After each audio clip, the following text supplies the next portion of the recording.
dati, sa 9184, pag 50,000 and above, kailangang i-post sa PhilJet. Tama? O dito, anong pagkakaintindi niyo dito? Pag 200 and below lang ang kailangan. Sa PDFs. Equal to 200 and below. Ibig sabihin, if yung ABC natin ay 195,000, kailangan i-post sa PhilJet. Hindi na po. Hindi na. O, example natin. Tayo ay magkakaroon ng isang God activity na ang venue natin halimbawa ay kunwari ay sa sa isang hotel, kunwari Bailey. Ayan.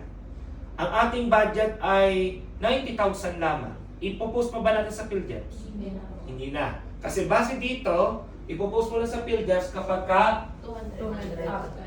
Hindi. more than 200. Kasi ang 200 and below, hindi na nire-require ng posting. Nagets niya ka? Ayan.